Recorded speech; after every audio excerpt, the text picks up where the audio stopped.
2025 চনৰ ভোটাৰ তালিকাখন আপোনালোকে কেনেকৈ ডাউনলোড কৰিব? হাই বন্ধু-বান্ধৱীসকল, আপোনালোক কেনে আছে? আশা কৰোঁ আপোনালোক ভালেই আছে। অসমত আৰম্ভ হৈ গ'ল ভোটাৰ ভেৰিফিকেশ্যনৰ কাম। চৰকাৰী কিছুমান বিষয়াই ঘৰে ঘৰে আহি চেক কৰি আছে ভোটাৰ তালিকাখন। ভোটাৰ ভেৰিফিকেশ্যনৰ কামটো অসমৰ বহুত ডিষ্ট্ৰিক্টত আৰম্ভ হৈ গ'ল। এই ভোটাৰ ভেৰিফিকেশ্যনত বহুত ধৰণৰ ডকুমেণ্টছৰ প্ৰয়োজন হয়। তাৰ মাজতে এটা হৈছে ৰানিং ভোটাৰ তালিকা, অৰ্থাৎ 2025 চনৰ ভোটাৰ তালিকা। লগতে প্ৰয়োজন হ'ব 2005 চনৰ ভোটাৰ তালিকা। 2005 চনৰ ভোটাৰ তালিকাখন আপোনালোকে যদি ডাউনলোড কৰিব বিচাৰে তাৰ বাবে ভিডিঅ' ডিছক্ৰিপশ্যনত এটা লিংক দিয়া আছে, সেইটো লিংকত ক্লিক কৰিলে ভিডিঅ' এটা আহিব। সেই ভিডিঅ'টো চাই আপোনালোকে ডাউনলোড কৰিব পাৰিব 2005 চনৰ ভোটাৰ তালিকাখন। আজিৰ এইটো ভিডিঅ'ত দেখুৱাম আপোনালোকে 2025 চনৰ ভোটাৰ তালিকাখন কেনেকৈ ডাউনলোড কৰিব। তাৰ বাবে আপোনালোকে যিকোনো এখন ব্ৰাউজাৰত গৈ লিখিব আপোনালোকে ভোটাৰ লিষ্ট ডাউনলোড 2025 লিখি আপোনালোকে চাৰ্চ কৰি দিব। ইয়াত প্ৰথম যিটো লিংক আহিব এইটো লিংকত আপোনালোকে ক্লিক কৰি দিব।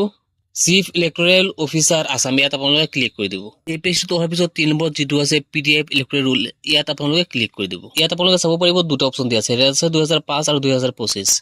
আপোনালোকে যদি 2005টো ডাউনলোড কৰিব ইয়াৰ পৰা কৰিব পাৰিব। এতিয়া আমি যিহেতু 2025 ডাউনলোড কৰিম, এতিয়া আমি 2025 যিটো আছে এইটোত আমি ক্লিক কৰি দিম। আছামটো অট'মেটিক আহি থাকিব। তাৰপিছত ডিষ্ট্ৰিক্টটো আপোনালোকে দি ল'ব, যিটো ডিষ্ট্ৰিক্ট হয় আপোনালোকৰ নিজৰ ডিষ্ট্ৰিক্টটো দিব। তাৰপিছত আছে এছেম্বলি, আপোনালোকৰ সমষ্টি কোনটো হয় সমষ্টিটো আপোনালোকে বহুৱাই দিব। তাৰপিছত আহিব লেংগুৱেজটো আছামিছে থাকিব। তাৰপিছত আহিব চিলেক্ট ৰুল, ইয়াত আপোনালোকে ক্লিক কৰিব। ৰুলত ক্লিক কৰাৰ পিছত 3 নম্বৰত যিটো অপশ্যন আছে ফাইনেল ৰুল 2025, ইয়াত আপোনালোকে ক্লিক কৰিব। তাৰপিছত আপোনালোকে কেপচা কোডটো আপোনালোকে চাই ফিল আপ কৰিব। এই চাৰ্চ অপশ্যনত আপোনালোকৰ যিটো খণ্ড নম্বৰ হয়, য'ত আপোনালোকে বুট দিয়ে, বুট কেন্দ্ৰৰ খণ্ড নম্বৰটো আপোনালোকে ইয়াত বহুৱাই চাৰ্চ কৰি দিলে আপোনালোকৰ বুট কেন্দ্ৰৰ যিটো ভোটাৰ লিষ্ট সেইটো আহি যাব। আপুনি যদি চাৰ্চ কৰিব নোৱাৰে, তলৰ পৰা আপুনি বিচাৰি উলিয়াব লাগিব আপোনাৰ ভোট কেন্দ্ৰটোৰ নাম।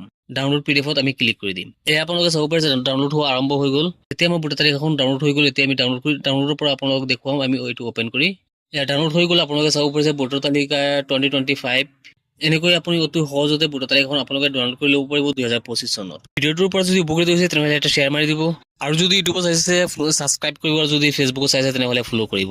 আজিৰ ভিডিঅ'টো এইখিনি আছে, লগ পাব নেক্সট ভিডিঅ'ত।